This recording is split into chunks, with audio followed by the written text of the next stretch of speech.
जय हिंद दोस्तों, welcome to Shaurya classes. आज का हमारा टॉपिक है BA programme third year fifth semester का। हाँ जी, पॉलिटिकल साइंस का एसईसी एग्ज़ाम का। और आपकी बुक का नाम है यूअर लॉज यूअर राइट, आपके कानून आपके अधिकार। आज हम इस क्लास में पहली यूनिट पहले चैप्टर को पढ़ने की कोशिश करते हैं।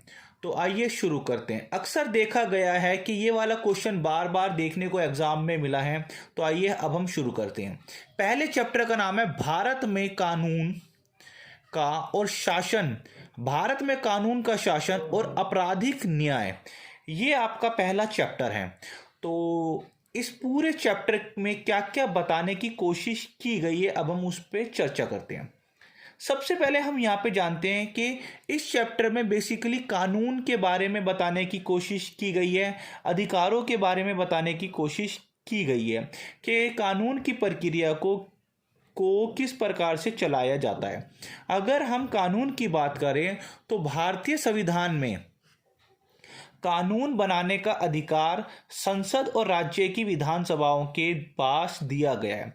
हम कह सकते हैं कि जो संसद के द्वारा ही कानूनों को बनाया जाता है और राज्य की विधानसभा के द्वारा ही कानूनों को बनाया जाता है।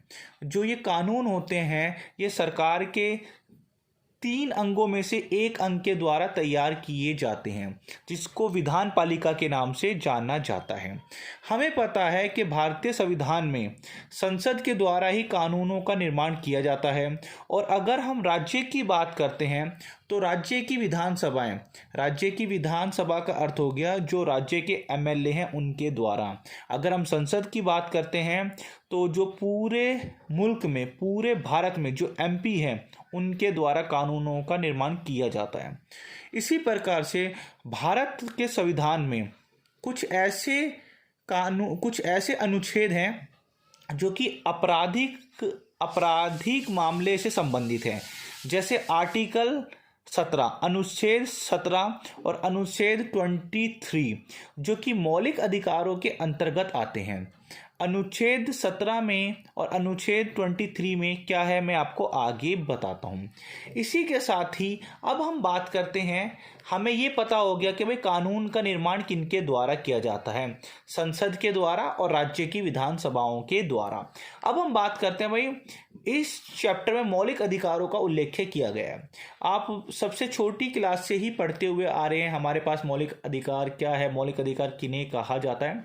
मैं आज इस पे ज़्यादा बात नहीं करूँगा क्योंकि आप सभी को पता है मौलिक अधिकार किन्हें कहा जाता है। ठीक है भाई, अब हम बात करते हैं भारतीय संविधान में कुछ अधिकारों की, मौलिक अधिकारों की। भारतीय संविधान के भाग 3 में, जी हाँ, भाग 3 में 12 से 35 मौलिक अधिकारों का उल्लेख है, जिनमें 6 प्रकार के मौलिक अधिकार हैं।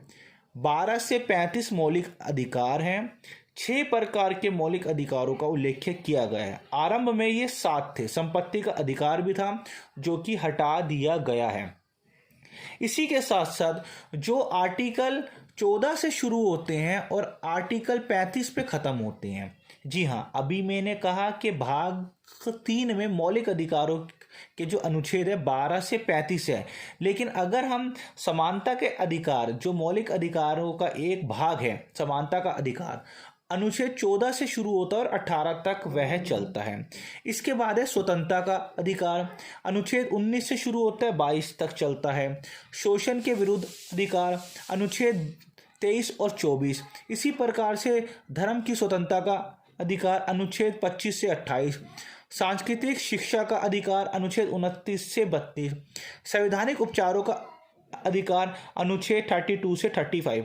अगर हम समानता का अधिकार की बात करते हैं तो इसमें अनुच्छेद 14 में बताया गया है कि जन्म के आधार के ऊपर समानता, कानून के आधार पे समानता। भाई यहाँ पे ये बताया गया है कि भारत में कोई भी व्यक्ति हो, चाहे वो अमीर हो, गरीब हो, छोटा हो, बड़ा हो, SC हो, ST हो, जनरल हो, कानून के पक्ष सभी समान हैं। अनुच्छेद 15 में है, भारत में कोई भी अगर बच्चा पैदा होता है, ही है, शी है, अमीर का बच्चा हो, गरीब का बच्चा हो, या किसी धर्म का हो या सामान्य हो, सभी को एक समान समझा जाएगा। अनुच्छेद 16 में है कि भाई जो SC ST OBC है, जो कमज़ोर वर्ग हैं, उनको सरकारी जॉब्स में आरक्षण। अनुच्छेद 17 में, वैसे तो मैं यहाँ पे चाहूँ तो सारे एक्सप्लेन कर सकता हूँ, पर आपके एग्जाम पॉइंट ऑफ व्यू से 17वां इंपॉर्टेंट है। अनुच्छेद 17 में बताया गया है कि अस्पृश्यता, पुराने समय में क्या होता था भाई, छुआछूत होता था। तो जैसे अगर निचली कास्ट का कोई व्यक्ति ऊपरी कास्ट के व्यक्ति के वहाँ से कोई कुएं से पानी पी लेता है या ऊपरी कास्ट के एरियो में चला जाता, तो ऊपरी कास्ट वाले निचली कास्ट वालों के साथ शोषण करते, उनको मारते पीटते और उनको समाज से बेदखल कर दिया जाता था। पुराने समय में ये होता था।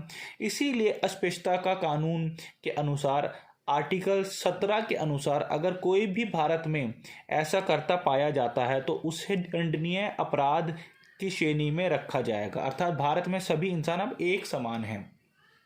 इसी प्रकार से अनुच्छेद 19 से 22 के अंतर्गत स्वतंत्रता का अधिकार है। अनुच्छेद 19(1) में 6 प्रकार की स्वतंत्रता का अधिकार है, जैसे भारत में घूमने फिरने की आज़ादी, संघ बनाने की आज़ादी, इस प्रकार से।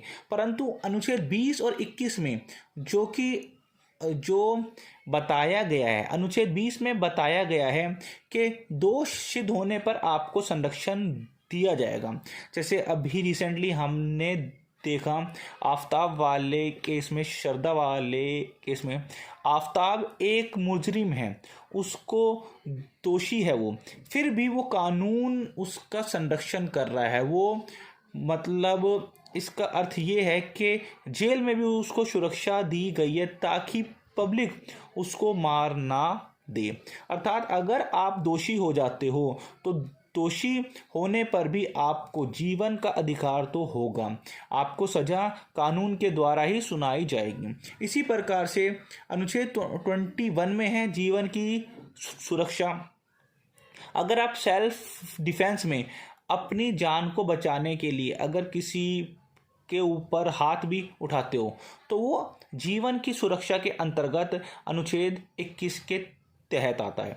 इसी के बाद है शोषण के विरुद्ध अधिकार, अनुच्छेद 23 से 24।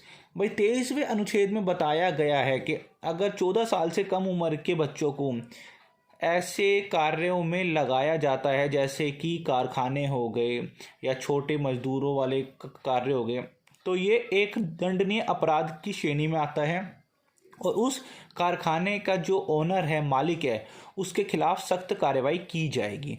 इसी प्रकार से अगर आपने किसी भी कंपनी में कार्य करा है और आपने क्या एक दिन भी वहाँ पे काम करा है तो आपको एक दिन का भी वेतन पाने का अधिकार है। अगर किसी ने भी, क्या आपका ओनर हो, अगर उसने आपका आर्थिक रूप से शोषण किया है, शोषण के विरुद्ध अधिकार, तो उसके खिलाफ भी केस हो सकता है, उसके खिलाफ भी दंडनीय अपराध होगा।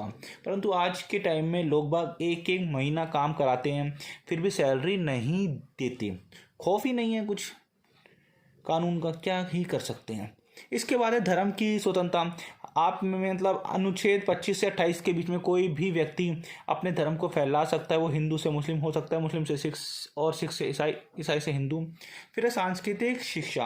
आप अगर चाहो तो अपने धर्म की सांस्कृतिक शिक्षा हासिल कर सकते हो, भाई जागरण करा सकते हो, भंडारा करा सकते हो, कीर्तन करा सकते हो इत्यादि।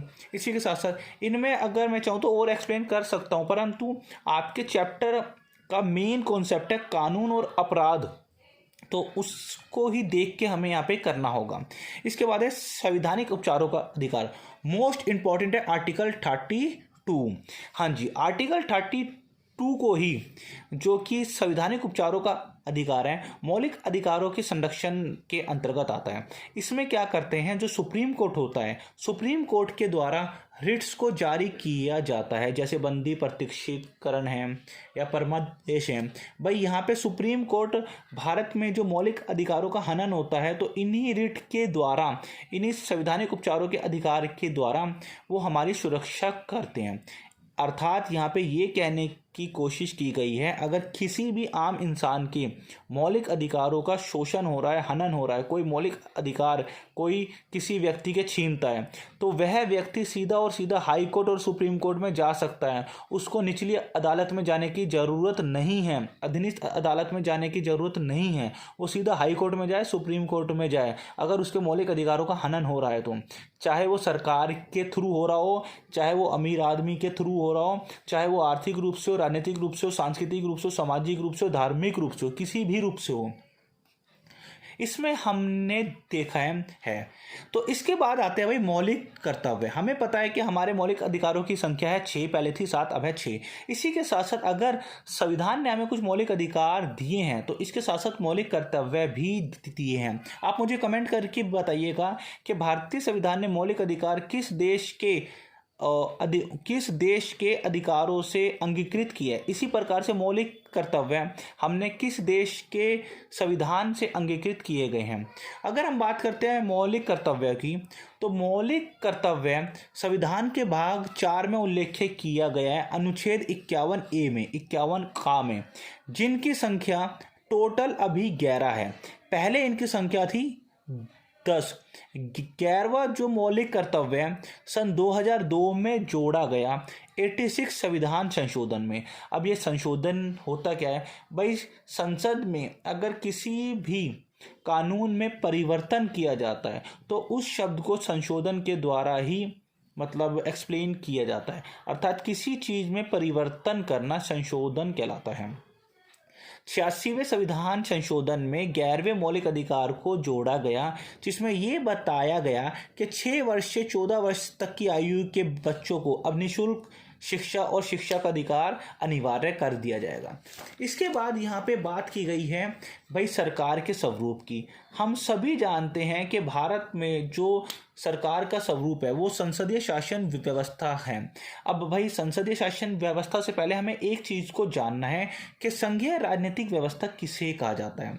भारतीय संविधान की 7वीं अनुसूची में, जी हाँ, कौन सी 7वीं अनुसूची में संघीय शासन व्यवस्था का उल्लेख किया गया है। अब संघीय शासन व्यवस्था होती क्या है भाई, 2 या 2 से अधिक राज्य जब मिलके सरकार का निर्माण करते हैं तो उसे संघीय शासन व्यवस्था कहते हैं।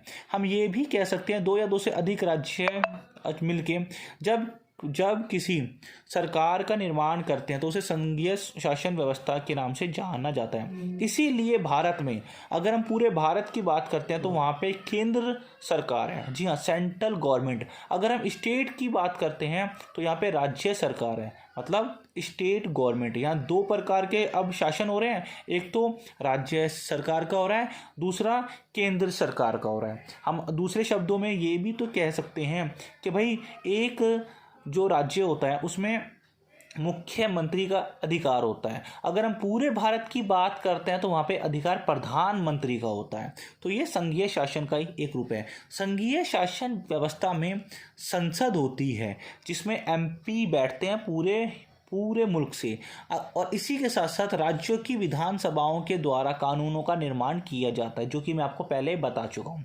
इसी के साथ साथ है भारतीय संविधान की अनुसूची में 7वीं अनुसूची में ये बताया गया है कि भाई संघीय शासन व्यवस्था में जो शक्तियाँ हैं उसको किस प्रकार से बांट दिया जाए। एक और एग्जांपल से यहाँ समझा सकता हूँ।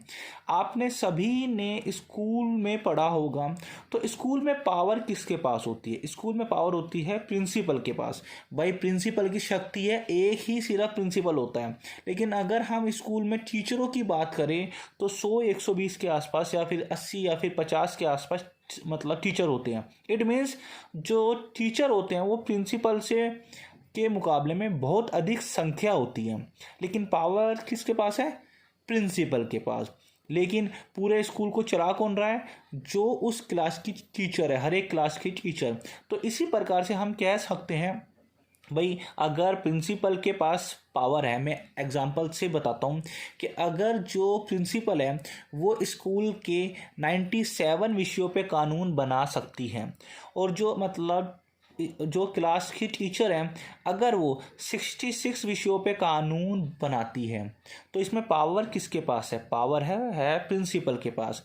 और ऐसे 46 ऐसे विषय है जिस पे प्रिंसिपल भी कानून बना सकती है और टीचर भी। तो उस सूची को कहा जाता है समावर्ती सूची।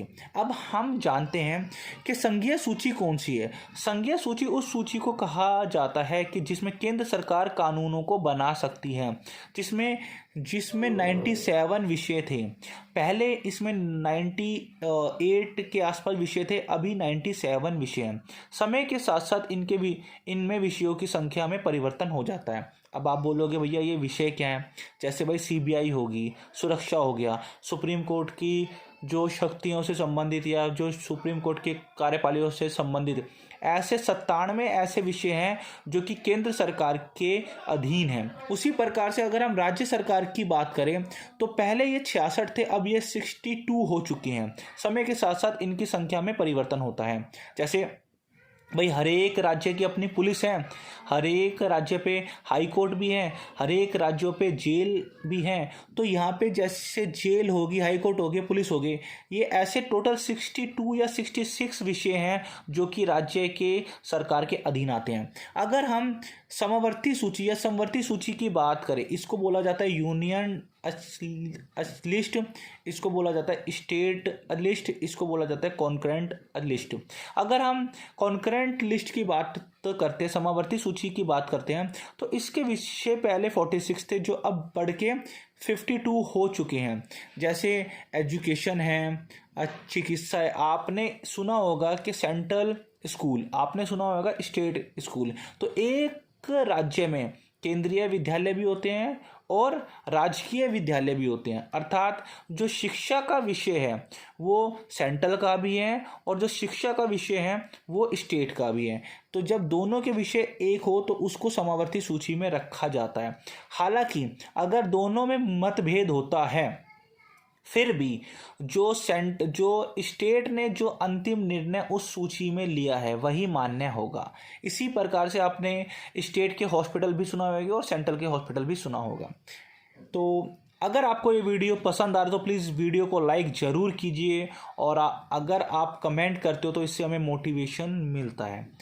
और चैनल पे नए हैं तो आप सब्सक्राइब तो पता ही नहीं करोगे और चलो छोड़िए।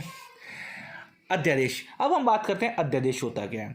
भाई अध्यादेश क्या होता है? अभी हमने बात करी कि संघीय शासन व्यवस्था क्या होता है, तो जहाँ पे 2 या 2 से अधिक राज्यों से मिलकर बनी हुई सरकार शासन करती है।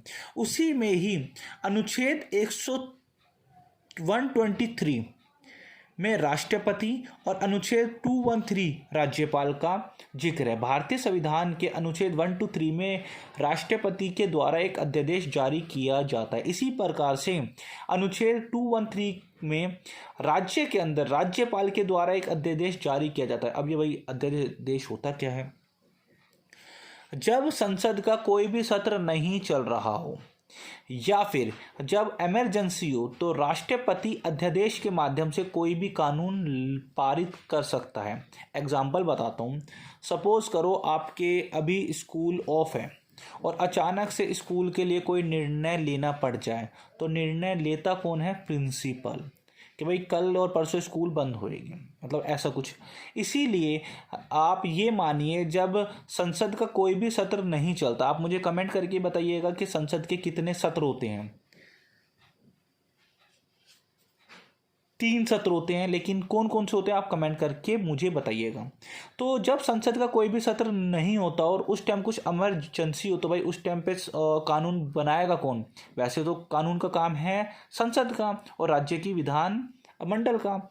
लेकिन अगर संसद नहीं चल रही तो उस टाइम पे राष्ट्रपति एक अध्यादेश लेके आता है। वो अध्यादेश एक प्रकार से कानून का ही कार्य करता है। इसी प्रकार से अगर राज्य की विधानसभा का सत्र नहीं चल रहा और कुछ इमरजेंसी हो जाती है तो राज्यपाल एक अध्यादेश लेके आता है, उस पर राष्ट्रपति हस्ताक्षर करता है और उसके अप्रूवल के बाद वह अध्यादेश एक प्रकार से कानून का रूप ले लेता है। परंतु ये अध्यादेश जो होते हैं ना, केवल 6 महीने तक ही वैलिड रहते हैं। ऐसा नहीं है कि भाई राष्ट्रपति ने कोई भी कानून अध्यादेश के माध्यम से कर दिया और वो 5 साल या जिंदगी भर तक नहीं, वो केवल 6 महीने होएगा। और अगर विशेष परिस्थिति है तो ज़्यादा से ज़्यादा 1 साल तक हो सकता है।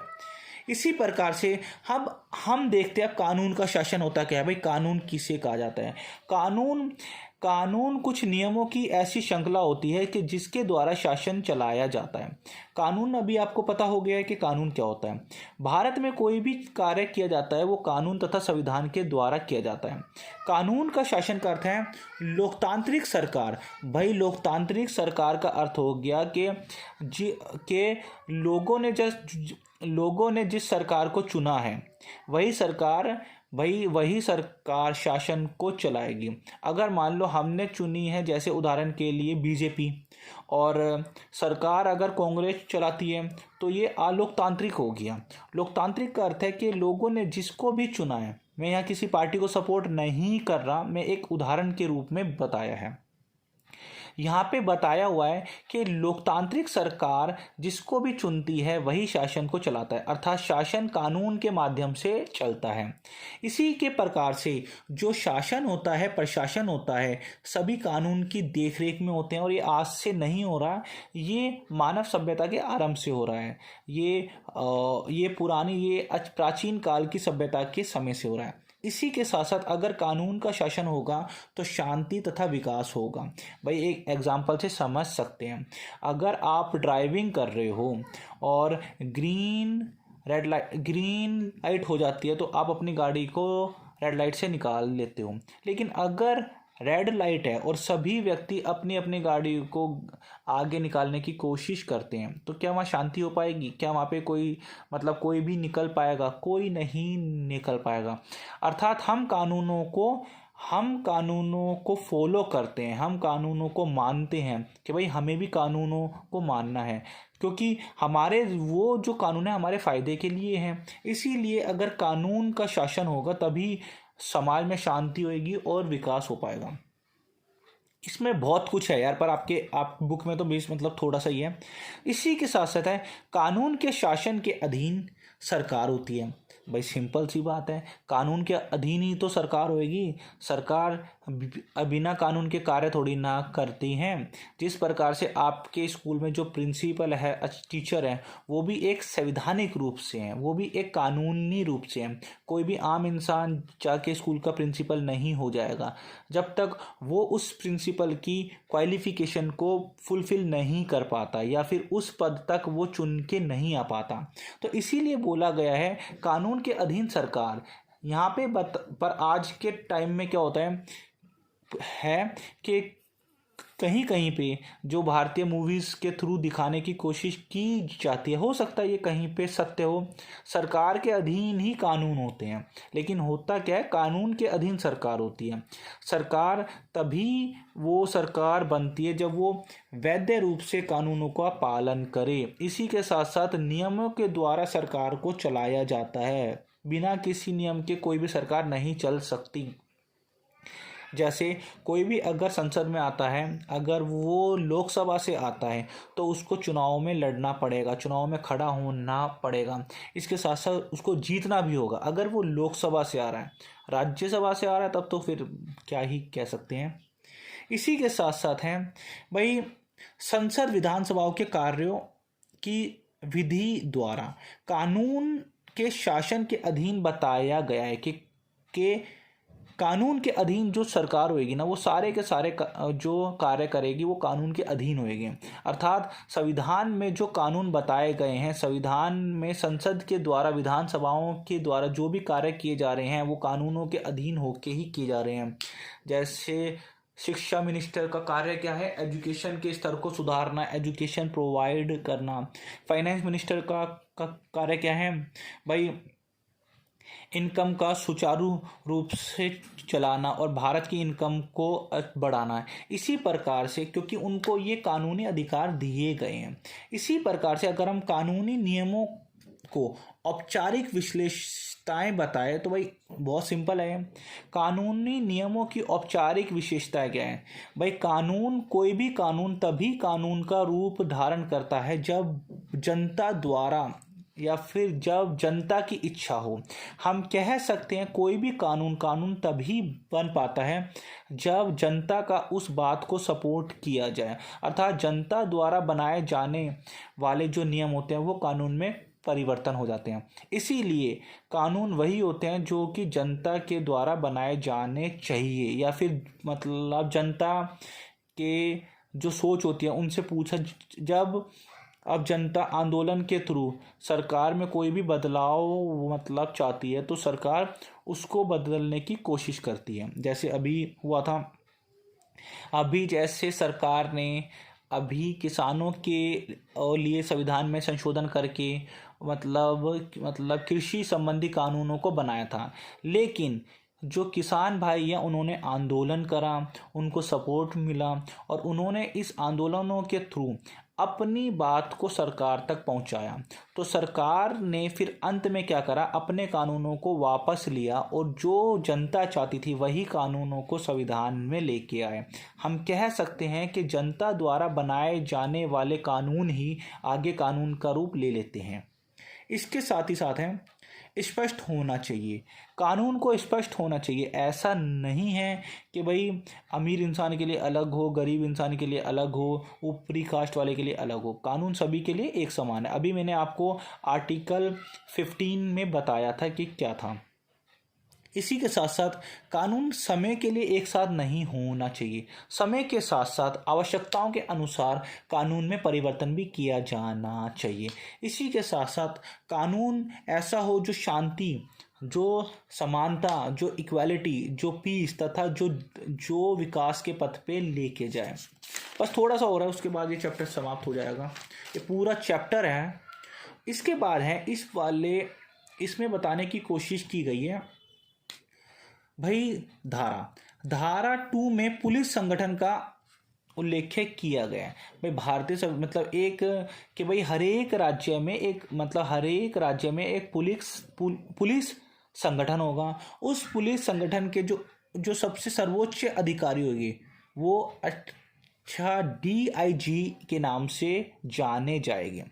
धारा 2 में ये बताया गया है कि हर एक राज्य अपनी एक पुलिस स्थापित कर सकता है। संविधान के अनुच्छेदों में जो राज्य के निर्माण संबंधी अनुच्छेद है उसमें धारा 2 में ये बताया हुआ है कि हर एक राज्य अपने राज्य में पुलिस बल स्थापित कर सकता है, एक पुलिस संगठन की स्थापना कर सकता है। इसीलिए जैसे हरियाणा पुलिस हो गया, पंजाब पुलिस हो गया, बिहार पुलिस हो गया, आपने ये सुना होगा, और पुलिस संगठन का निर्माण किया जाता है। और हर एक पुलिस संगठन में जो एक सबसे ऊंची पोस्ट पे होता है, सबसे बड़ा अधिकारी, उसको DIG के नाम से संबोधित किया जाता है।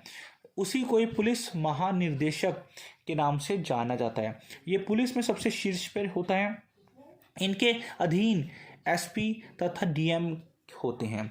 अगर हम बात करें कि SP जिसको पुलिस अधीक्षक के नाम से जाना जाता है, कहीं कहीं पे इनको जिला मजिस्ट्रेट की सेवा में भी देखा गया है। अर्थात जो SP होते हैं वो DM के अनुसार, मतलब वो DM के द्वारा जो जिले की देखरेख के जो निर्देश सौंपे जाते हैं उनको पूरा करते हैं। अगर हम शहरों की बात करें तो शहरों में DCP के नाम से संबोधित किया जाता है, जिनको पुलिस व्यवस्था को सुचारू रूप से चलाने के लिए मतलब उनकी नियुक्ति की जाती है। और इन्हीं DCP के अधीन SHO होता है। जो एक SHO होता है, स्टेशन हाउस ऑफिसर होता है, उसके अधीन एक पूरा क्षेत्र होता है, एक पूरा थाने का वो पूरा प्रमुख पद अधिकारी होता है, अर्थात वो अपने क्षेत्र का ही ऑफिसर होता है। SHO एक पुलिस थाने का इंचार्ज होता है। SHO का काम क्या होता है कि अपने नीचे जो अधीनस्थ जो अधिकारी हैं उनके थ्रू वह अपराधों का पता लगाता है, जांच को बिठाता है और अपराधों को रोकथाम करने की कोशिश करता है। अगर आपको ये वीडियो पसंद आए तो प्लीज़ लाइक ज़रूर कर देना, शेयर कर देना, चैनल पे नए हैं तो चैनल पे को सब्सक्राइब कर देना, और कमेंट तो क्या ही करोगे आप, चलो छोड़ो क्या यार, प्लीज़ अगर थोड़ा सा भी अगर फील होता है तो यार कमेंट ज़रूर करके, ताकि आपके कमेंट से हमें मोटिवेशन मिलता है। भाइयों और बहनों, अब हम चलते हैं आगे। आगे की कहानी थी कि पुलिस थाना।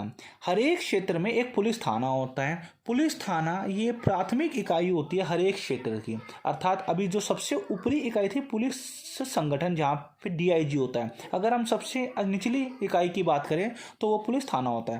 भाई पुलिस थाने में ही जो लोगों का प्रत्यक्ष रूप से यहाँ पे संबंध स्थापित होता है, लोगों की शिकायतों को सुना जाता है, उनकी समस्या को सुलझाने की कोशिश की जाती है। ये पुलिस थाने का जो हेड होता है उसी को ही एसएचओ के नाम से जाना जाता है।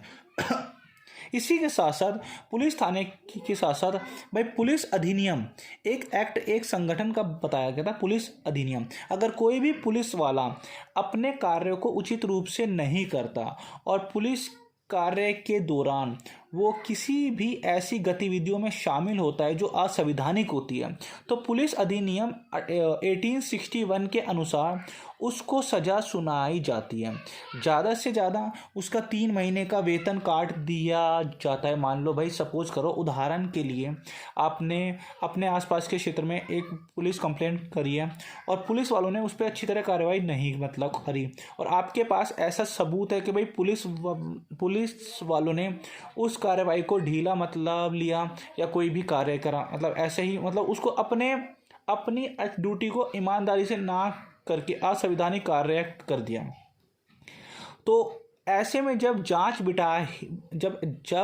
आपकी कंप्लेंट पे जो जांच होती है, उसमें पुलिस अधिनियम, एक 1861 में पुलिस अधिनियम आया था। उसमें यह था, अगर कोई भी पुलिस ऑफिसर या कोई भी पुलिस कर्मचारी अपने कार्यों को सुचारू रूप से नहीं करता और वो अपराधी घोषित हो जाता है, तो उसके 3 माह का वेतन काट लिया जाएगा, या फिर 3 माह उसे कारावास में बिताने पड़ेगी, या फिर 3 माह का वेतन और कारावास दोनों की सज़ा उसको दी जा सकती है अगर वो उल्लंघन करता हुआ पाया जाता है अपने कार्यों का।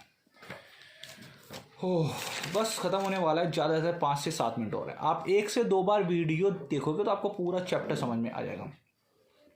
अब भाई हमने पुलिस की बात कर ली, अधिकारों की बात कर दी, अब हम बात करते हैं न्यायपालिका की।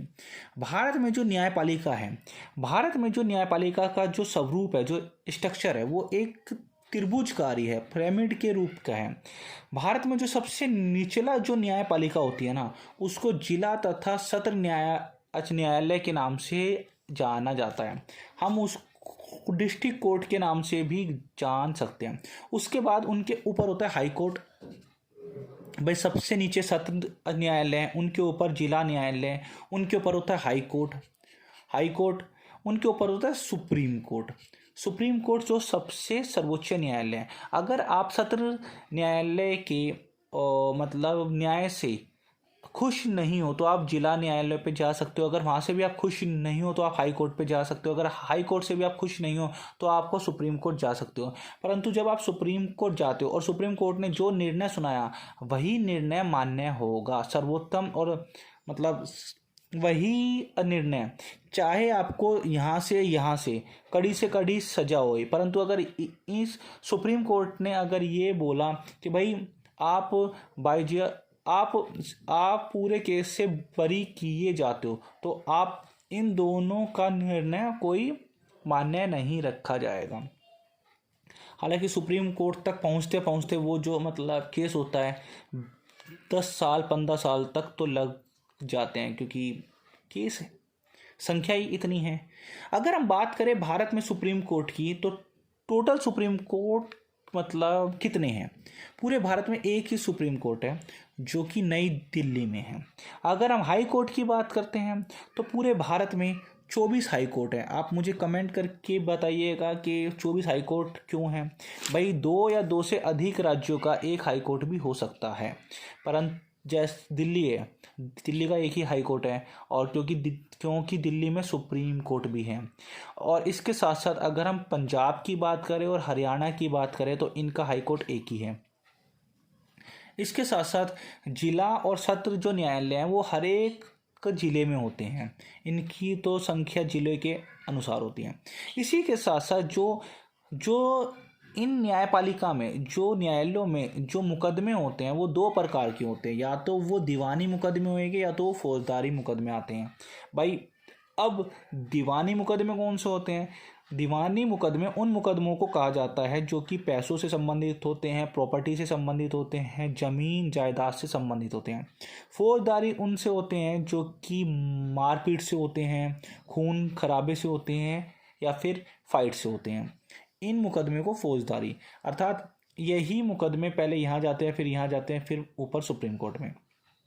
परंतु आपका अगर मौलिक अधिकारों का हनन हो तो आप सीधा हाई कोर्ट और सुप्रीम कोर्ट जा सकते हो बेझिझक।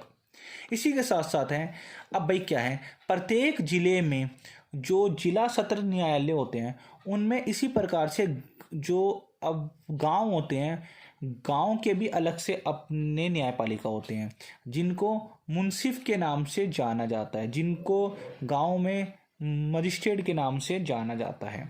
इसी प्रकार से जो अगर हम बात करें, इसी प्रकार से जो जिला मजिस्ट्रेट होते हैं, जैसे कि गांव में हैं या फिर जिलों में हैं या फिर शहरों में हैं, दो जैसे मेट्रोपॉलिटन जो सिटी में जो मजिस्ट्रेट होते हैं वो दो प्रकार के होते हैं, फर्स्ट क्लास और सेकंड क्लास के। अगर फर्स्ट क्लास के कोई अगर मजिस्ट्रेट हैं तो वो ज़्यादा से ज़्यादा 3 साल तक की सज़ा सुना सकते हैं, या फिर 5,000 रुपये जुर्माना है, हो सकता है ये और ये दोनों हों।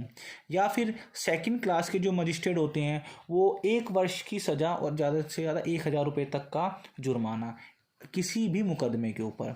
इसी के बाद अब हम बात करते हैं भारत में आपराधिक न्याय प्रणाली। अब भाई भारत में आपराधिक न्याय प्रणाली का अर्थ क्या है कि भारत में जो अपराध होते हैं वो किस प्रकार की श्रेणी के हैं। आईपीसी की भारतीय दंड संहिता के अनुसार ये 1960 में दहेज निषेध अधिनियम बनाया गया, 1961 में नागरिक संरक्षण अधिनियम बनाया गया, 1955 में खदान संरक्षण अधिनियम बनाया गया, 1989 में SC/ST अधिनियम, SC/ST संरक्षण अधिनियम बनाया गया। तो ऐसे और भी अधिनियम हैं। इन्हीं अधिनियम के द्वारा अगर किसी को भी अगर मतलब दहेज संबंधी मुकदमे लिखवाने हैं तो इस अधिनियम के थ्रू ही मतलब एफआईआर और उस पे सुनवाई होगी। इसी के साथ साथ हैं जो क्या वो जिला न्यायालय हो या फिर वो ग्रामीण न्यायालय हो, वहाँ पे हर एक सरकारी ऑफिसर, सरकारी विभाग में एक सरकारी वकील होता है। जैसे अगर हम किसी थाने की बात करते हैं, उसमें कोई किसी अगर मुजरिम को पकड़ा अगर जाता है तो उस थाने में एक सरकारी वकील भी होता है। उस सरकारी वकील की सहमति तथा राय से कोई भी इंस्पेक्टर या उस थाने के SHO उस मुजरिम के ऊपर केस बनाने की कोशिश करते हैं। इसी के साथ साथ कार्यकारी अधिकारियों के पास एक सरकारी वकील होते हैं। इन सरकारी वकीलों का काम होता है कि भाई मतलब ऐसा थोड़ी ना है कि सरकार ही लोगों के ऊपर मुकदमे चलाए, लोग भी तो सरकार के ऊपर मुकदमे चलाते हैं ना। तो सरकार अपनी सुरक्षा के लिए भी तो अपने वकील तैनात खड़े करेगी। इसी प्रकार से हो सकता है कुछ ऐसे अदालत में ऐसे मुकदमे आ जाए जहाँ पे जो मुजरिम है उसके पास कोई भी वकील नहीं है, तो अदालत उससे कहती है कि भाई अगर आप चाहो तो आपको हम एक सरकारी वकील मुहैया करा सकते हैं जो आपकी साइड से लड़ सकेगा। लड़ सकने का अर्थ यहाँ पे फाइट करना नहीं है, लड़ सकने का अर्थ है जो कि वकील के रूप में बहस कर सकेगा, उसको न्याय दिलाने की कोशिश की जाएगी। तो यहाँ पे बताया गया है कि सरकारी वकील का कार्य क्या होता है। भाई सरकारी वकील का कार्य होता है कि वो जो सरकार के कार्य अगर उचित है तो उनके साथ मतलब पूरा सहयोग करे, अनुचित कार्यों को सहयोग ना करे बल्कि उनके खिलाफ खड़ा हो। इसी के साथ साथ है वो जो भी कार्य करे वो न्यायप्रिय कार्य करे, मतलब वही सार। बस लास्ट पेज ख़त्म होने वाला, बस 2 मिनट हो रहे हैं। आपका सब्र देखा जा रहा है कि आप कितने सब्र से बैठे हुए हो या कितने सब्र से वीडियो वॉच कर रहे हो। बस ज़्यादा अगर बोरियत आपको महसूस हो रही है तो 2 भाग में 3 भाग में स्टॉप करके देख लीजिएगा। पर क्या कर सकते हैं, क्योंकि आपका पूरा एक चैप्टर है, पूरी यूनिट है, उसको एक वीडियो में कन्वर्ट करना काफ़ी मुश्किल होता है। अब हम बात करते हैं बस ज़्यादा 2 से 3 मिनट और आपराधिक प्रक्रिया की विशेषताएं। भाई अपराधी किस प्रकार के होते हैं?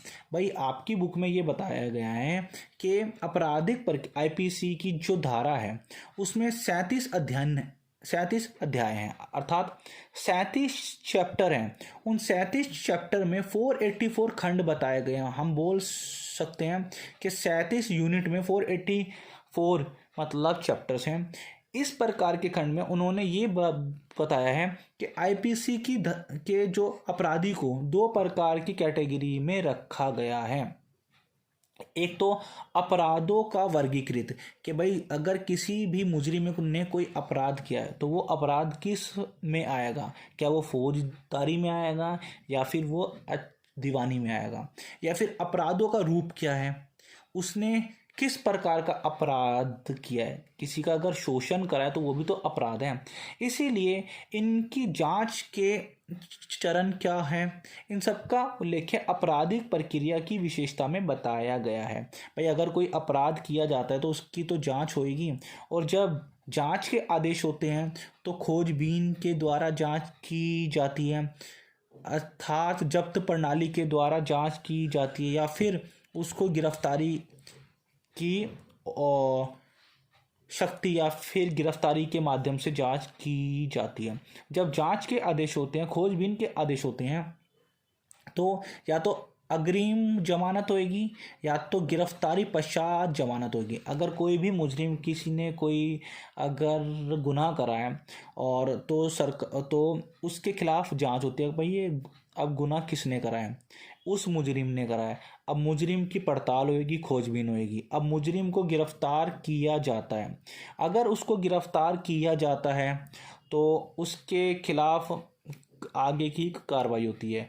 या फिर ये भी हो सकता है कि अगर किसी से जाने अनजाने में कोई जुर्म हो जाता है और उसको फील होता है कि भाई पुलिस मुझे पकड़ेगी और मुझे फिर जेल होएगी, तो वो पहले से ही अग्रिम जमानत याचिका दायर कर सकता है। पर ये डिपेंड होता है कि कंडीशन क्या है, किस प्रकार का जुर्म किया हुआ है। कि भाई मुझे पुलिस पकड़े इससे पहले मैं अपनी सेफ्टी लेके चलता हूँ, मतलब कोर्ट से अग्रिम जमानत याचिका लेके आ जाता हूँ। इसी के साथ साथ है, अगर उसकी गिरफ्तारी हो जाती है तो गिरफ्तारी के बाद मतलब कोर्ट में जो भी हो जाता है उसको रिमांड, या तो उसकी रिमांड होएगी, रिमांड पर या तो रिहाई होएगी, या तो रिमांड होएगी या तो रिहाई होएगी। अगर रिमांड होती है तो अज मुकदमे के अनुसार उस पर कार्रवाई की उस पे जाती है। अगर उसको पहले से ही उसी जुर्म की सज़ा हो चुकी है, भारतीय संविधान में ये भी बताया गया है कि एक जुर्म की सज़ा एक से अधिक बार नहीं हो सकती। अगर एक जुर्म की सज़ा उसको पहले हो चुकी है तो उसको उसी जुर्म की दोहरी सज़ा नहीं दी जा सकती। तो ये भी है। इसी के साथ साथ है सज़ा देने के बाद बस यही है। और अगर हम बात करते हैं अपराधों की प्रक्रिया की, आपराधिक प्रक्रिया की विशेषता, भाई विशेषता क्या है?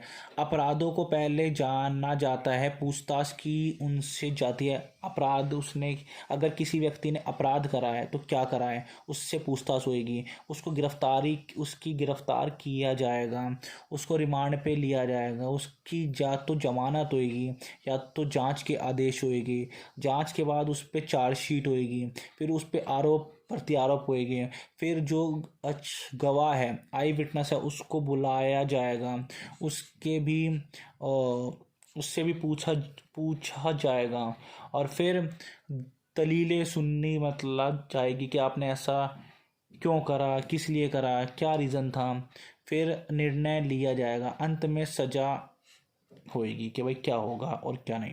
अगर आपको वीडियो अच्छा लगे तो प्लीज़ वीडियो पे कमेंट ज़रूर कर देना। आपके कमेंट हमारे लिए मोटिवेशन का काम करते हैं, और इसी तरह अपना प्यार बनाते चलिए।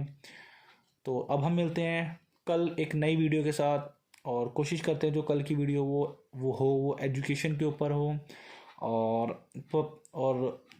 पॉपुलर कल्चर के ऊपर हो। तब तक मिलते हैं। जय हिंद, जय भारत।